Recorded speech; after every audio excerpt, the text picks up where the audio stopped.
اعوذ باللہ من الشیطان الرجیم بسم اللہ الرحمن الرحیم الم تر ان اللہ یولج اللیل فی النہار، کیا تم دیکھتے نہیں کہ اللہ تعالیٰ رات کو پرو لاتا ہے دن میں، ویولج النہار فی اللیل، اور دن کو پرو لاتا ہے رات میں۔ اب یہ ایک تو اس کا مفہوم یہ ہو سکتا ہے کہ جیسے ایک ڈوری ہے اور اس ڈوری کے اندر اگر آپ نے دانے ڈالے ہوئے تسبیح میں، ایک سیاہ ہے ایک سفید ہے، ایک سیاہ ایک سفید ہے، سیاہ کے بعد سفید، سفید کے بعد سیاہ، یہ تو آتا چلا جائے گا۔ ایک یہ ہے کہ کبھی دن بڑھتا ہے اور رات گھٹتی ہے، گویا کہ دن جو ہے رات میں داخل ہو رہا ہے، کبھی رات بڑھنے لگتی ہے دن گھٹنے لگتا ہے، گویا کہ دن جو ہے وہ رات کو انکروچ کر رہا ہے، رات کے حصے کو گویا کہ اس نے قبضے میں کر لے لیا ہے۔ تو اس طریقے سے اللہ تعالیٰ پرو دیتا ہے رات کو دن میں، دن کو رات میں۔ وَسَخَّرَ الشَّمْسَ وَالْقَمَرَ، اور اس نے مسخر کر دیا ہے سورج کو اور چاند کو۔ كُلٌّ يَجْرِي إِلَىٰ أَجَلٍ مُّسَمًّى، یہ سب کے سب چل رہے ہیں ایک وقت معین تک کے لیے۔ وَأَنَّ اللَّهَ بِمَا تَعْمَلُونَ خَبِيرٌ، اور یقیناً اللہ تعالیٰ جو کچھ کہ تم کر رہے ہو اسے باخبر ہے۔ ذَلِكَ بِأَنَّ اللَّهَ هُوَ الْحَقُّ، یہ اس لیے کہ اللہ حق ہے۔ وَأَنَّ مَا يَدْعُونَ مِن دُونِهِ الْبَاطِلُ، اور یہ کہ جس کو یہ پکار رہے ہیں اللہ کے سوا وہ سب باطل ہیں، ان کی کوئی حقیقت ہی نہیں۔ باطل اس کو کہتے ہیں جو نظر تو آئے ہو نہ، کوئی حقیقت اس کی نہ ہو، جیسے شراب، پانی نظر آتا ہے لیکن پانی ہے نہیں۔ وَأَنَّ اللَّهَ هُوَ الْعَلِيُّ الْكَبِيرُ، اور یقیناً اللہ تعالیٰ ہی ہے سب سے بلند و بالا اور سب سے بڑا اور عظمت والا۔ أَلَمْ تَرَ أَنَّ الْفُلْكَ تَجْرِي فِي الْبَحْرِ بِنِعْمَتِ اللَّهِ لِيُرِيَكُم مِّنْ آيَاتِهِ، کیا تم دیکھتے نہیں کہ کشتیاں چلتی ہیں سمندر میں یا دریا میں اللہ کی نعمتوں کو لے کر۔ ظاہر بات ہے ٹرانسپورٹ جو ہوتی تھی پہلے بہت بڑی، وہ سمندروں میں کشتیوں سے، دریاؤں میں بھی۔ لِيُرِيَكُم مِّنْ آيَاتِهِ، تاکہ وہ تمہیں دکھائے اپنی آیات میں سے۔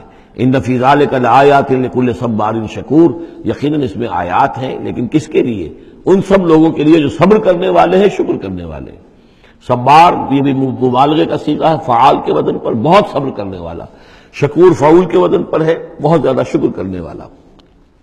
وَإِذَا غَشِيَهُم مَّوْجٌ كَالظُّلَلِ، اور جب یہ کبھی سمندر میں ہوتے ہیں اور ان کے اوپر ایک موج چڑھتی ہے اور ڈھانپ لیتی ہے انہیں جیسے کہ بادل ہو، ایسی موج آ رہی ہے کہ گویا کہ وہ تمہارے اوپر سے گزر جائے گی۔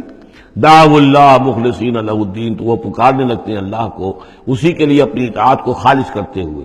فلما نجاہم من البر، اور جب اللہ انہیں نجات دے کر لے آتا ہے خشکی پر، فمنہم مقتصد، تو ان میں سے کچھ وہ لوگ ہیں کہ جو بیچ کی چال پر چلتے ہیں، یعنی یہ کہ اکثر و بیشتر جو ہیں وہ پھر شرک کی راہ اختیار کر لیتے ہیں۔ وما یجحد بآیاتنا الا کل ختار کفور، اور ہماری آیات کا انکار نہیں کرتے مگر وہی جو قول کے جھوٹے ہیں اور ناشکر ہیں۔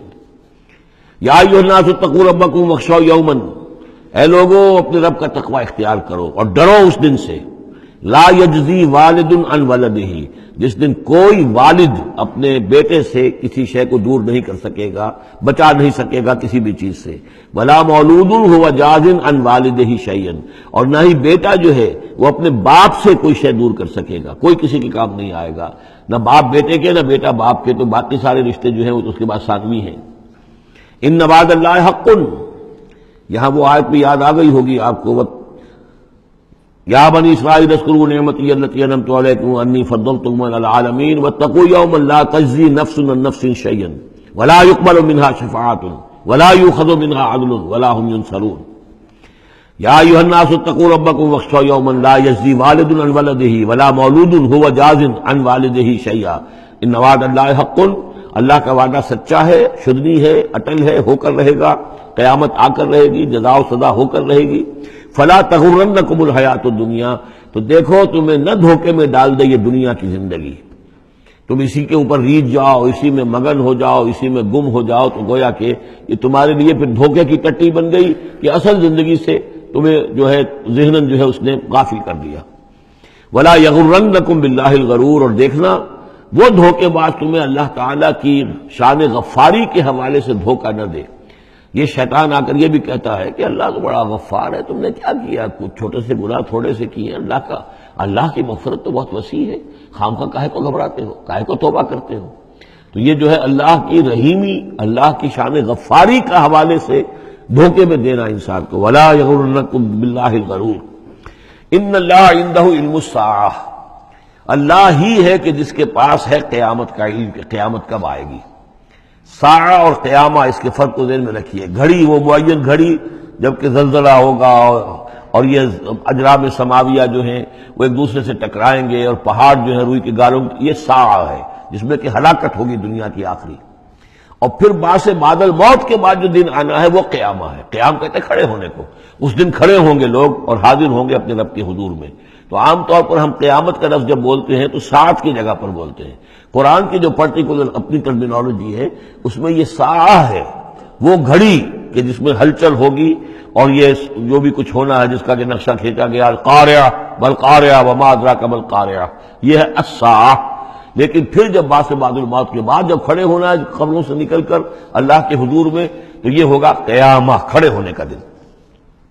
ان اللہ عندہ علم الساعہ، وہ ساعت کب آئے گی اس کا علم صرف اللہ کے پاس ہے۔ وَيُنَزِّلُ الْغَيْثَ، وہی بارش برساتا ہے۔ وَيَعْلَمُ مَا فِي الْأَرْحَامِ، وہ جانتا ہے جو کچھ کے رحموں میں ہے، ماں کے پیٹ میں کیا ہے وہ جانتا ہے۔ وَمَا تَدْرِي نَفْسٌ، اور کوئی جان نہیں جانتی ماذا تکسب غدا، کہ کل وہ کیا کمائی کرے گی۔ وَمَا تَدْرِي نَفْسٌ، اور کوئی جان نہیں جانتی بِأَيِّ أَرْضٍ تَمُوتُ، کہ کس زمین میں اس کی موت واقع ہوگی۔